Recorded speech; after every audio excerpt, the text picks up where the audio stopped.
guys, welcome back to my channel, and welcome to my 2022 bookshelf tour.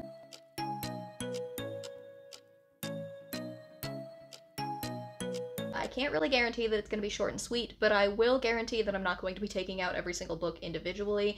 I just don't have the time or the patience or the energy for that. But you guys can always pause and see what you need to see. If you guys have any questions, I don't know why you would, but if you do, you can always put it in the comments or DM me or whatever. I'm happy to talk about them. I have talked before about how I built them. I believe my bookshelf reorganization from last year shows the process a little bit better.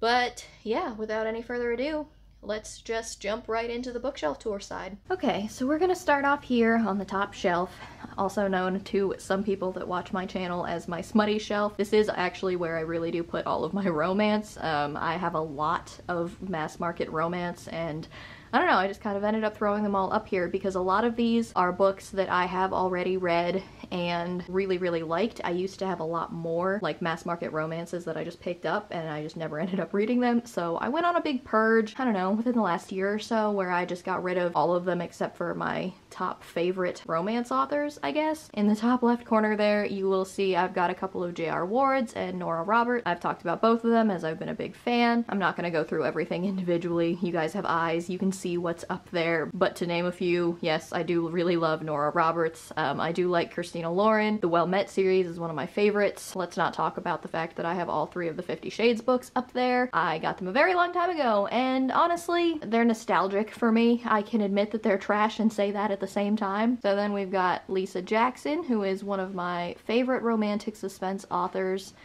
I have a lot of those. We've got Sherilyn Kenyon, who I have talked about on my channel before. Then we've got a bunch of my Judith McNaughts, which I really do love her. She's got some fantastic contemporaries and historical romance. I don't think that I've talked about her very much on my channel, but she is very much a classic historical romance kind of author. She's fantastic, and she has since passed away, so she's not putting out anything new, obviously, but if you guys are ever looking for something new to try, if you haven't heard of her before, definitely recommend. Moving on, we've got all of my Julia Quinn, my Bridgerton books, so on and so forth, and more Nora Roberts. If I'm being perfectly honest, a lot of those Nora Roberts are hiding behind where they actually, like, they're towards the front of the shelf. I have a lot more hiding behind those. So yeah, let's not talk about it. There's a lot of them. A lot of Nora Roberts, and then we move on to Karen Rose. I've got all, I think almost all of the books that she has written. I might be missing a few. I'm not going to tell you guys about Karen Rose again. I've talked about her on my channel literally ad nauseum. So more J.R. Ward. Let me see if I can get closer. And on that very end right there, we have Kathleen Woodawis, which is another one of my favorite historical romance authors. I believe she also has since passed away, but she was one that I grew up reading and I really loved her. Then we get into some of John's like fiction, contemporary fiction. Do not claim any of those books in that area except for I did read Marley and Me. If you can barely see it there, I'm sorry, I know the angle sucks. I'm short, this is what we have to work with. Karen Rose again, some more J.R. Ward, Sherilyn Kenyon, Head Over Heels, which was a really great gymnastics romance that I read. And then on that very end, we've got a couple of John's non-fictions and just a few like children's books that we both really enjoy. Okay, so moving on down to the second shelf. This side is the classics section. I guess I should probably take this time to mention that my bookshelves are mostly organized by genre and then alphabetical order of the author's last name. So the top shelf was all of the romance that I could fit, and then this is the classics little corner. Man in the Iron Mask, 20,000 Leagues Under the Sea, just random stuff that I've collected over the years, because if you've been on my channel for any length of time, you know that I'm not really a classics person, but I like to have them in case the mood strikes.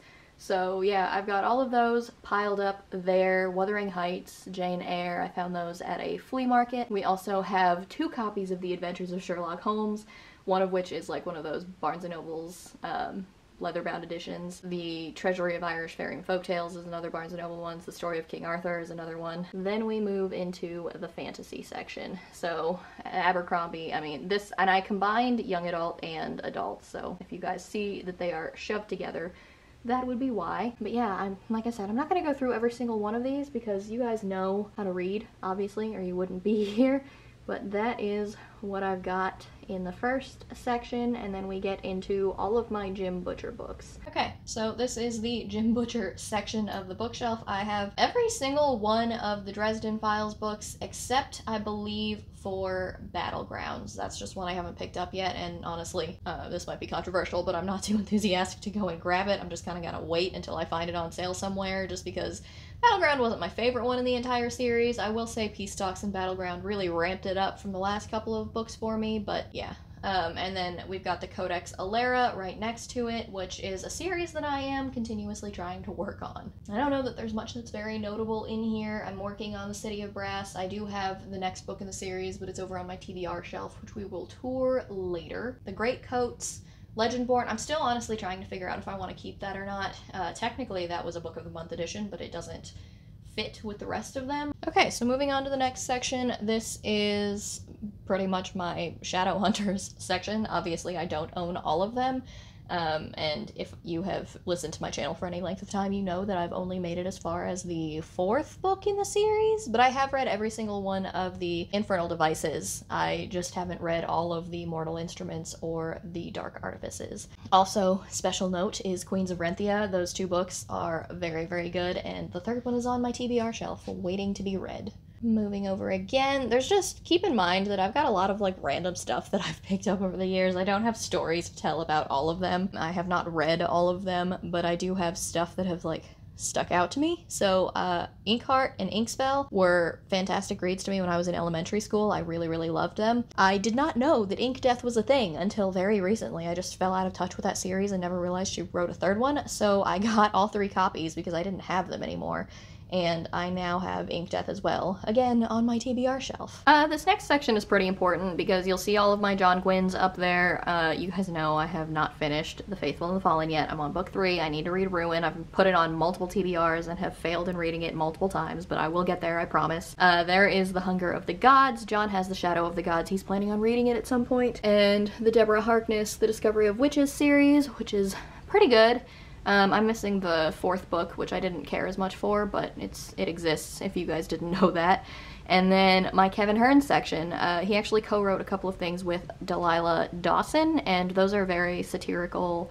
They make fun of the fantasy genre a lot. Kill the Farm Boy was actually pretty funny, so if you guys are interested in that kind of thing, that is there. And A Plague of Giants is his fantasy, not urban fantasy like the Iron Druid, but the full fantasy series that he has written. It's fantastic if you haven't given it a shot. And then a couple of my Robin Hobbs, just the one Robin Hobb, I guess. I don't know where the rest of them are. That section in the corner over there is where most of my David and Lee Eddings stuff is, a couple of random The Princess Bride, which I guess technically could go over in my classics, but it's not, if you would count it as such. But yeah, David Lee Eddings, all of the Belgariad, Malorian stuff, and then just a couple of other random fantasies are over there. Alright, terrible angle, I know, but forgive me, I'm short. So this is, I decided one whole side of this bookshelf would become the special edition section of the bookshelf. And the Book of the Month books just look so aesthetically pleasing together that I decided it would look better if I kept them all together. So these are all of the Book of the Month books that I have read and am still interested in. I have taken a couple out that I didn't care too much about reading at any point, but yeah, you can see, that's probably a better angle. Project Hail Mary, one of my favorite reads of last year. The XX was pretty good. Still haven't read The Invisible Life of Addie LaRue, but I did like A Deadly Education. Beach Read I really, really loved. The Love Hypothesis was fantastic. And An Absolutely Remarkable Thing was okay, but I keep it in support of Hank Green because I just love him as a human being. Okay, so technically this section gets a little bit cluttered, but that's how it looks on a daily basis because I just have so much crap from book boxes, and this is just where I have to keep all of it because I don't know what to do with all of it, guys. I will probably sell it all at some point, but as of right now, they're bookshelf decorations. So those are my Terry Goodkins. Listen, I know that he gets a lot of shit in the fantasy community, but I grew up reading them, and I have a lot of nostalgia associated with them, so I'll probably never get rid of them. And then that copy of Death's Mistress actually was a gift to me from John's father, who also really, really likes the series, and he actually got it signed. Well, I mean, he didn't get it signed. Terry Goodkin has passed away, but he did find a signed copy and have it sent to me as a present, so that was really, really sweet of him. And then moving on again, we've got a couple of fairly popular series. I'm sure you guys will recognize pretty much everything in this frame. Maybe not the Sherilyn Kenyon stuff. That's her YA series that she wrote. Oh, and there are my Robin Hobbs. and Robert Jordan's. Some stuff had to get moved out of place. I know I said it was in alphabetical order, but aesthetically I did need to scooch some stuff around just so that I could make it all fit, because once you get the overview of this, you guys will see that it's actually pretty crammed. I'm running out of room. I'm trying to do like a book on haul, a little bit of a purge, but I'm running out of stuff that I want to purge. My issue is that I've been reading so many things that I like that I just want to keep all of them, and that's a problem. So again, just a lot of fantasy, more fantasy, YA and young adult. Jade City was phenomenal. I loved it. The Ruin of Kings and The Name of All Things are here because of John. He likes them. That's the only reason they're staying on this bookshelf. I did not really care for them, but yeah, he likes them. He's going to continue reading the series, and I'm just going to experience the rest of it through him, I think, because I just could not tolerate that narrative style. It was not for me. Serpent and Dove and Blood and Honey, I hesitate to call them guilty pleasures because I don't really like that phrase, but I did enjoy the first book. The second book was a lot of a letdown. I have Gods and Monsters. It's on my TBR shelf. I don't know when I'm gonna get to it. I hope soon, but you never know, honestly. And then scooching over a little bit more, I've got Brian Mcclellan. I tried Promise of Blood. I think that it was a me thing because all of it had a lot of stuff that I would generally enjoy and I just did not care for at the time. I'd like to reread it, honestly, when I'm in a better headspace, which is not right now. Which is why I'm keeping it. And I actually had picked up Sins of the Empire first because I thought that that was the first of the Powder Mage, and I wasn't paying attention, obviously, to the title on the side. But yeah, I now have that also when I decide to get to it. And in the right-hand stack, you guys will see, you know, just a bunch of random things that you guys may or may not recognize. Again, random mass market fantasy paperbacks. Stephen King that I will probably end up getting rid of at some point just because I don't really love the Dark Tower series. And on the very bottom is the Song in the Silence. I don't know if I've talked about it on my channel before, but it is something that I read as a young teenager, and they're a really entertaining fantasy series. I don't think that they're amazing or incredible, but if you have not read The Song in the Silence by Elizabeth Kerner and you like dragons and you like fantasy and fantasy romance, it's not like heavy on the fantasy romance, but the romance does play a large part of the plot. I don't know if that actually makes sense to anybody, but it made sense in my head. So yeah, it's one of my favorite series, and if you guys want to give it a chance, definitely let me know because I need more people to have read it. So I guess technically we should probably call this section of my shelf like the Shelf of Shame. Yes, I have all of Twilight. I was a big Twihard when I was a preteen. I read all of them as they were coming out. They obviously got pretty beat up because I have straight up had them since I was 13 years old, 12 years old, somewhere in that range. And I loved them at the time. I can appreciate them for what they did for the genre, so no Twilight hate here. I kept them, they're nostalgic, so again, I will continue to keep them. They will continue to travel with me everywhere just because I have a lot of feelings associated with that series. And honestly, the same goes for the Robert Newcomb series. Let me move my cup of bookmarks out of the way so you guys can actually see.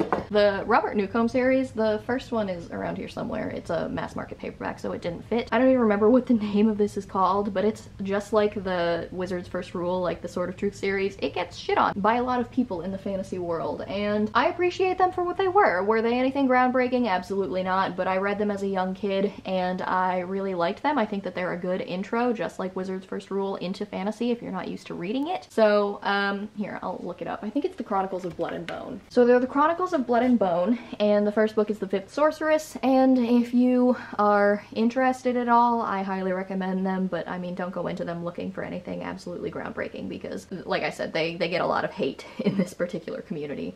And we can't forget about Fireborn because that book was amazing. Flamefall was on my TBR for this month. I did not get to it, but I still hope to very, very soon. Scooching over, this is another one of the stack of mass markets that I have put there aesthetically to try and make it look a little bit less cluttered.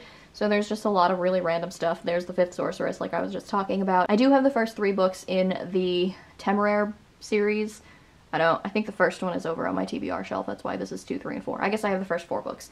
Also Name of the Wind. I don't really have any intention of reading it until the next book comes out. Who knows when that's going to be. But I don't want to get rid of it because I have it and I do plan on reading it. It's just, you know, I want an update on when we're gonna have more of that series before I get attached to it. And then The White Dragon and the Destroyer Goddess I have not read probably since I was in the 6th or 7th grade, maybe? I really, really liked them at the time. They're probably due for a reread to see if they're worth keeping or not, but I do have fond memories of reading them. Couldn't really tell you anything else about them. And then, of course, The Color of Magic by Terry Pratchett. Alright, last section before I do an angle switch again, but my V.E. Schwab section. And then I've got Ash Princess and Ember Queen. The second book is over on my TBR shelf, obviously, and I plan on reading it as I do all of these, you know, who knows when. Prior to the Orange Tree, I really liked. Infinity Sun I have not read yet, but I don't have high hopes for it because I have not heard very many good things. And then A Wish in the Dark is actually, I believe, a middle grade, and it is a Thai-inspired Les Miserables retelling, which is what I was told. I do plan on getting to that very soon, just because I am half Thai and I'm very intrigued by that concept. So that's why I got it. I am very interested in it. And then we move on to The Bone Shard Daughter. I have yet to get The Bone Shard Emperor, but I did read and love both of those books, and Michael J. Sullivan, which I've only read The Theft of Swords so far, the two books that are in that one. I will get to the second volume at some point. That is pretty much the mantra of this video, if we're being totally honest. Okay, and then real quick before I move on to my special edition section of this particular shelf, this is John's R.A. Salvatore collection. I don't think it's all of them because I think he has some in his TBR as well, but it's his little R.A. Salvatore section. I have only read a couple of them, as you guys might know, but he loves the series a lot. He's been reading it since he was a kid, and so this is all of the books that he has that are in, I believe, mostly the Drizzt series, maybe a couple that are outside of that. Okay, and then the last section on this particular shelf, this is where my book box editions start, so those are all of the pins that I have. I'll move that out of the way. We start off with Owl Crate. I think all of those are Owl Crates, Where Dreams Descend, Incendiary, All the Stars and Teeth, Goddess and the Sheen. Every single one of those are Owl Crate special editions, all the way up to The Mask of Mirrors, I think, and that is where my Unplugged collection starts, except for Liar's Knot, but I wanted to keep it with The Mask of Mirrors, so Mask of Mirrors is one of my favorite books of last year. Liar's Knot is one of my favorite books of this year, so I love those a lot. The Conductors and The King of Battle and Blood are also Unplugged editions that I really enjoyed, actually. Unplugged is usually on top of it when they come to their book selections. I have enjoyed every single one of them that I've read. Alright, so this is technically my favorite shelf. This is the one that sits directly behind me every time that I'm filming, usually right behind my head, all the way on the left. I grew up as a very big Harry Potter fan, so I do have all of those, and then I have Christopher Paolini, all 4 books in the Inheritance cycle. I also really love everything to do with Percy Jackson. I am very excited for the TV show. These are the books that I have read and enjoyed of J. Kristoff. Obviously, I think I only really enjoy it when he writes with Amy Kaufman. So, the Illuminae Files and the Aurora cycle, I think? Yeah, I didn't really love how it ended. Well, I was okay with how it ended, but for the Aurora cycle, the first book, and that was the best for me. And I really don't have a favorite in the Illuminae Files. I just kind of take them all as one gigantic chunk because I read them back to back and I loved them all. And yeah, I love those a lot. Keeping with the sci-fi theme, those 3 on the left are the Razorland Chronicles, I think, by Anne Aguirre. If you have not read them, they are my actual favorite YA dystopians that I've ever read. I was never a huge Hunger Games person. I have them. They were okay. I kind of read them after the hype started. I have a couple of other YA series that I really liked that were in the dystopian phase, but honestly, the Razorland Chronicles were some of the best, and I do still go back and reread them all the time. I don't know. Something about them is so good. If you have not read them, check them out. And then we get into my Tamara Pierce Shrine. I don't have every single Tamara Pierce book. I think that I'm missing... I have read every single Tamara Pierce book. I just don't own every single Tamara Pierce book in physical form anyway. So you'll see that I have mismatching copies of the Alana books. Well, here, let me move that. Yeah, so I have mismatching copies of the Alana series, so, but I do really like those.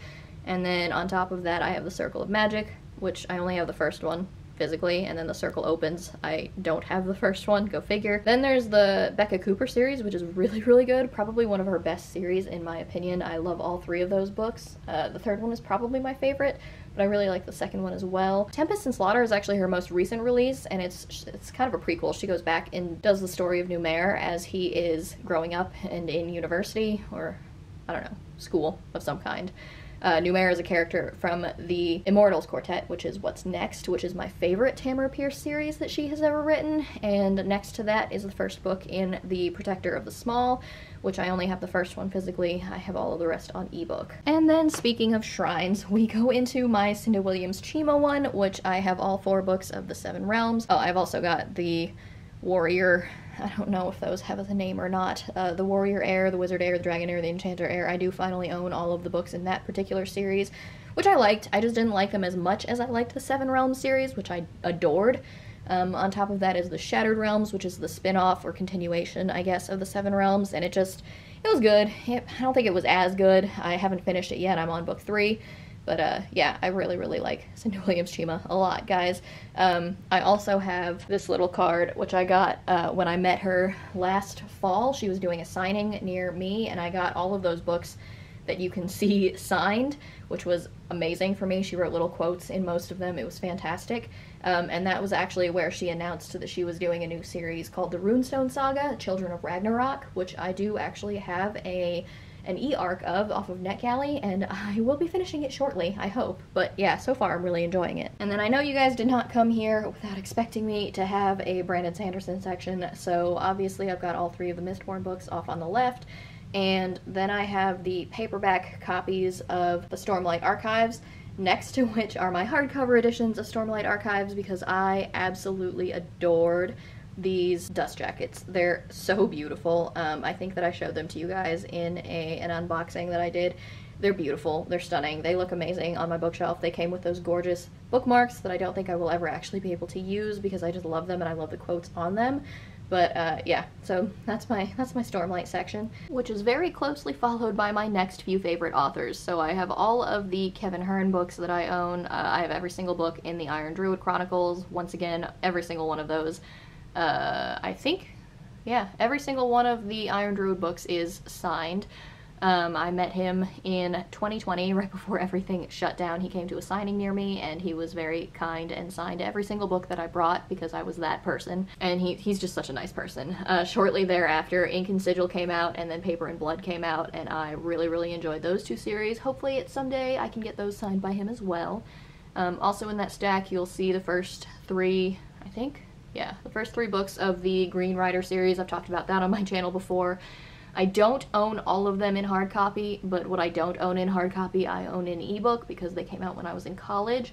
But I'm working on it. I will get there eventually. I have talked about Green Rider on my channel before. I really, really, really love those books. Can't wait for the next one. Winterlight was fantastic. Alright, next to that, yes, I am that bitch. I have all of the Sarah J. Maas books, except for the Assassin's Blade. I think that's the only one that I don't have. I'm working on it. I'm also working on getting a matching edition of Throne of Glass, because this one not only is in paperback, but it has been eaten by Loki when he was throwing a temper tantrum. So eventually I will have that in matching hardcover, but I do have all of the ACOTAR books with the original covers, because I got them before they switched. A Court of Silver Flames with the non-matching new covers that I hate. And I ended up taking off my dust jacket. That's actually the US tour edition of the Crescent City House of Earth and Blood, because Sarah J. Maas was supposed to be doing a signing near me, but it was right when everything was shutting down, so she canceled. But it is the tour edition, it is signed. So it does have the original dust jacket, not like the UK tour edition. So it has this dust jacket. But I took it off because I ended up getting the tour edition of Crescent City, House of Sky and Breath, and they looked not great next to one another because House of Sky and Breath did not come with a dust jacket, so I just took it off. And then all of the Throne of Glass books, obviously. And then finally, in this little corner, we have more of the special editions.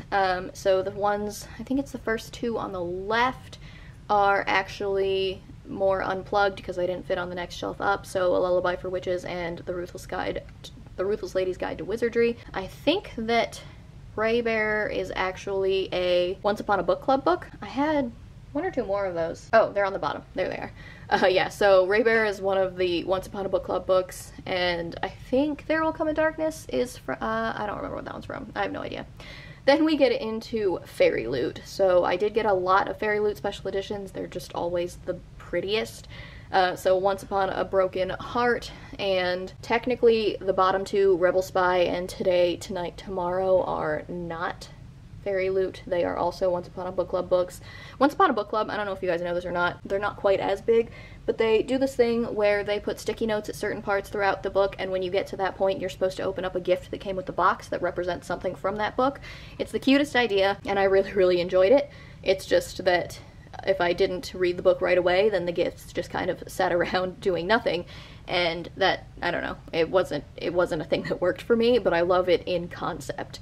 So then Defy the Night, which is steeped in gold, and the top copy of Beasts of Prey, and After Love and Coldest Touch, those are all Fairy Loot as well. The bottom Beasts of Prey is an arc that I won in a giveaway, and then those top 3 are all of the Jock Rowe books by Sarah Ney. Well, not all of them, but they're all of the ones that are out here. Those are from Hello Lovely Box, which I am a rep for. And that, I believe, concludes the special editions that I own that are out here. There's a bunch that are over on my TBR shelf that I'll get to shortly. Okay, so now we move to the very last shelf that is out here that I'm going to show you guys. I'm not going to bother with my unhaul cart because you guys have already seen that in a previous video, but those are my Witcher books. I do have all of them up to, what is it, Season of Storms? Is that even in the series? I don't know. I've read The Last Wish and I've read Sword of Destiny, and then I have to get to the rest of them at some point. One of them is over on my TBR shelf as well. I guess I could zoom in a little bit so you guys can actually see what you're looking at. Then we have just more fantasy. We're about to finally get into the sci-fi section, I promise, guys. I overwhelmingly have fantasy books. If you know anything about my channel, that checks out. So we've got the Ember and the Ashes series. Justice of Kings is hiding over there on the side. There's one of our Tolkien books, but we've got more. We've got the rest, obviously. And then just random other fantasy books. The Chronicles of Amber by Roger Zelazny. Ninth Reign, Jen Williams. I do have The Bitter Twins, again, over on my TBR shelf. So I'm just gonna say don't mind the clutter because there's a lot of stuff, like I said, that's all over these shelves. I just don't have the energy to move all of it off. But these are the, I don't remember exactly what they're called. No, they're the Change, I think is what it is. SM Sterling. It's like an alternate universe situation in which like the rules of science don't work. Like these people on a plane were traveling by plane and then all of a sudden the world changed, and when they landed, like rules of science no longer worked, gunpowder didn't burn, things like that, and they've got to figure out and adjust to this new world. John's read the first one. I think I read the first one and I temporarily DNF'd it and then I just never went back to it, but I got distracted, you know, like you do. Those are my copies of The Lord of the Rings on the bottom of that stack there. I also have a matching edition of The Hobbit. I think that might be over in John's TBR though. And in case y'all couldn't tell, that officially marked the switch over into the sci-fi section. So yeah, we've got Red Rising, my non-matching edition of Morningstar, which pisses me off, but we're just not going to talk about it. It just kind of happened. Honor Among Thieves and Honorbound are two books that I'm very interested in reading. I liked Rachel Kane, what I read of her, and I talked about Anne Aguirre earlier. I loved the Razorland Chronicles, so I should like those books. Hopefully I will get to them at some point soon. And then the Hunger Games, I talked about those. The Expanse, I absolutely adore those. I actually just read another one in that series, finally, Sibyl Byrne. Loved it. I will talk to you guys about that in my wrap-up. And then we get into all of my Crichton books. This is not all of them. This is just the first section of them. I have more. We'll get to those in a minute. But yeah, I'm a big, big Michael Crichton fan. I've read a lot of his backlist. Is it still called a backlist when they've passed away? I'm not sure. I've read a lot of his books. Some of them are hit or miss for me, but yeah, I'm still a huge Crichton fan. Alright, this next section, more of the same, honestly.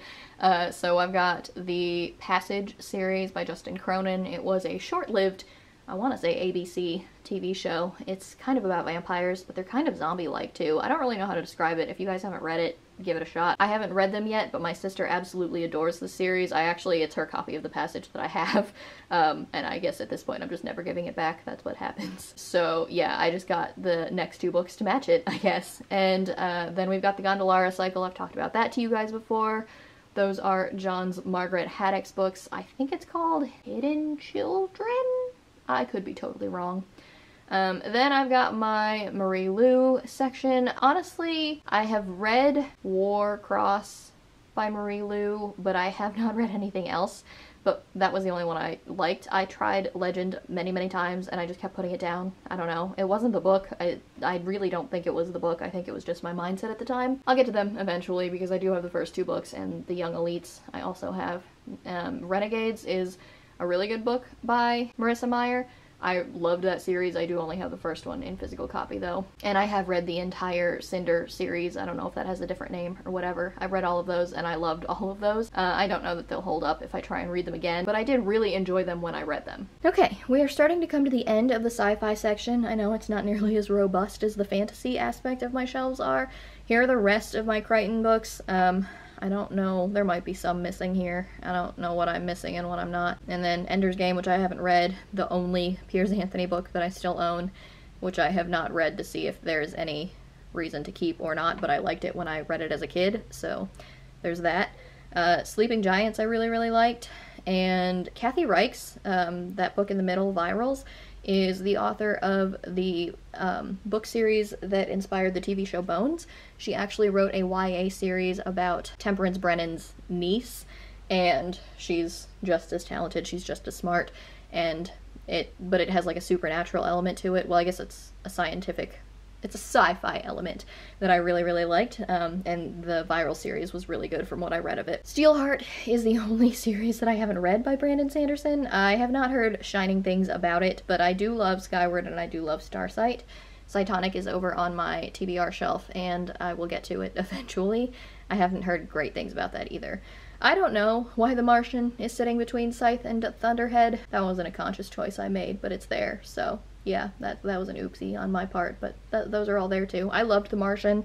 I'm a big Andy Weir fan. I haven't read Artemis yet, but Project Hail Mary and The Martian were some of my favorite reads the years that I read them. Now we are in the section of the shelves that is not intentionally a mess, but it's kind of just going to end up that way because this is where I just dump everything that doesn't fit anywhere else. So a lot of just random fiction books are in here. These are all of my Christopher Stasheff books. I have a lot of the Warlock in Spite of Himself series. The Warlock and the Wizard series are some pretty classic sci-fis that I liked a lot when I was growing up. You can kind of see in the back I've got a lot of mass market stuffed behind them because they don't all fit going all the way across. It is what it is. And then just, like I said, random fictions. The first of the Castle books, I've read the majority of those, I just only have the first one physically. And then the Tess Gerritsen series that inspired Rizzolian Isles, random other things. Emperor, The Gods of War by Con Iggulden is a series that I really, really enjoyed. I am not usually one for historical, but that one I really love. In the same way that I am a Crichton fan, I am a Dan Brown fan. I read Crichton first, so my loyalty is kind of always to him, but I do love what Dan Brown does with a mystery and a puzzle. And yeah, the Da Vinci Code and Angels and Demons were really, really good, but Digital Fortress is actually my favorite of his books. It's so good. Next to that, we've got random other things. Dating Makes Perfect is actually a YA contemporary romance written by a Thai author about Thai teens, which was why I got it, and I absolutely adored it. It was just so relatable for me. All of the stuff that I grew up with and grew up doing was in there, and it really hit a note for me. I really, really loved that one a lot. More Con Iggulden, Gary Paulson, which was a favorite author of both mine and John's when we were growing up. And then the very last section over here is where we stuff our graphic novels and our manga and comics. So we've got the New Avengers and Star Wars is over there. I think Witchy was an Owl Crate edition. My Saga books are in this corner, and John started reading both One Piece and Demon Slayer. We also have Full Metal Alchemist Volume 1, so it obviously is not going to fit over here, but when we make room, I guess that's eventually where it will go. And then a lot of this, I think, let me move those. Those are some of the Once Upon a Book Club's gifts that I never got to, my bad. So more Dan Brown, more Con Iggulden, the Louise Penny, I think anything there. Most of the stack is actually John's. He likes a lot more contemporary fiction than I do, but I do have the Dan Browns, and I did try to read The Historian by Elizabeth Kostova, I just never got around to it. Alright, so now we are going to move and do the TBR shelf really quick. Okay, I just talked through this entire shelf, and I did not actually record any of it. So, this is the top shelf of my TBR shelf. I'm not going to go into detail on everything like I didn't out there. Don't make fun of my stuffed animals at the top, okay? They're the only ones that I own, and they're very important to me. I've had a lot of them for a very long time. So, yeah, Gods and Monsters, like I said, Ruin, like I said. John really wants me to read Shadow of What Was Lost, so I'll get to that at some point. I am very interested in it. Cytonic, Stygian, which I think is the only one that I haven't read by Sherilyn Kenyon, and moving on to the next one. My TBR shelf is mostly organized by color, as good as I could get it anyway. It's the only place in which I can do that because I don't have full series over here. So I like the aesthetic of it. I need full series to be together, and I can't do that if I'm organizing by color, not all the time. I don't know. Notable ones on this shelf are Spellslinger, because I really want to get into reading that. The Sorcerer Heir, which is the next Chima book that I need to read. There's another one later on. More of The Witcher, The Black Tongue Thief, which I was really excited for. Oh, Retribution, I forgot. That's another Sherilyn Kenyon book that I have yet to read.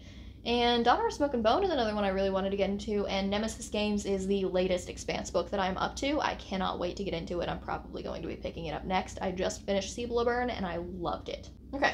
Now we're on to mostly blues and purples and starting to get into the black section. Christopher Paolini, To Sleep in a Sea of Stars. Listen guys, I have heard such mixed things on this. I just don't know. I've started the audiobook 3 times. I don't know. I'll get to it eventually. I love Aragon. I just don't know how I feel about his venture into sci-fi. I have not heard great things, and it makes me very hesitant. The next Ash Princess book is here, the next Codex Alera book is here, another Cindy Williams Chima book is here, The Eye of the World, which I have started and restarted to reread many times, and I just haven't gotten to it. The Passage, like I talked about. Oh, I lied. I haven't read The Rhythmatist by Brandon Sanderson. Also, it's not just Steelheart. And yeah, I mean, a lot of the books that I talked about that I said were going to be here are here. So, surprise, I guess? I don't know. I don't really know what to say about my TBR shelf, so we'll just go with it, I suppose. And then last but not least, we have that section down there, which is mostly all blacks in various accent colors. Black Prism, I really want to get into. The first, like the Assassin's Apprentice book, I really want to read. Blight of Blackwings, which is the second book after A Plague of Giants that I need to get to, because A Curse of Krakens is book 3, which is what Kevin Hearn is currently working on, and I would like to read it before that comes out. I guess I could zoom in so you guys could actually see something here, huh? So we have the Book of Night, and the next book in the Queens of Renthia, and more book box books. A couple of Fairy Loots, and I believe that is a Hello Lovely box special, Savage Lover. Jade War, I can't wait to move on in that series. And from Blood and Ash, I'll get there eventually. I've heard not great things, so we'll see. And then Flamefall, which I talked about that I obviously need to get to. So let's do an overview of this real quick. Don't mind the state of the bathroom that you can see into. It's there, I can't do anything about it. But yeah, that is the state of the TBR shelf. I'm not going to show you any lower because the floor under it is a mess and you guys don't need to see that, but I mostly tried to color coordinate it. I don't know that I really succeeded, but it is what it is. I'm the only one that really has to look at it because I don't film in front of it. So yeah, I'll go do an overview of the outside shelves and let's put a conclusion on this. Okay, so that is the overview of it. I'm not going to show you guys any lower because once again the floor's kind of a mess and you can't really see that bottom left corner, but it's what you're gonna get. So yeah, that's the top of the romance classics on that left side there, and then all of the special editions over on the right. And it's cluttered a little bit, but I do love it. I love how I've got it organized. I can find everything that I need to find. My favorites always sit directly behind me while I'm filming, and I do love that aspect as well. But yeah, I hope you guys enjoyed this little bookshelf tour. I don't know how long it's going to stay this way. We've got some potential changes coming up in our lives, so we'll see what happens with that. But for now, this is what I've got, and let me sit down to close this out really quick. Alright, like over an hour later. You know, everybody talks about how exhausting bookshelf tours are, and I know it's one of the better performing videos that us booktubers do on here, but they are so tiring, and I don't even know why, because it's not like it's physically exhausting. You're literally just filming your shelves. Something about it, though, is really tiring. So I hope you guys enjoyed that, because I need to go and take a nap. But yeah, if you guys have any questions about it, leave it in the comments, DM me, I don't really care, on Twitter or Instagram or whatever. I love to talk about them. I adore my bookshelves. They are my pride and joy. They were a labor of love as soon as we moved into this house, and I will be very sad if I ever have to leave them behind. But that's all for this one, guys, so don't forget to like, comment, and subscribe. If you go down into my description box, you're going to see links to my Goodreads, my Twitter, and my Instagram, in case you guys wanted to follow me on any of those. Down there is also a rep code for Hello Lovely box, which is CAT15 for 15% off of your order. But that's it for me today, guys, so I'll talk to you in my next one. Bye!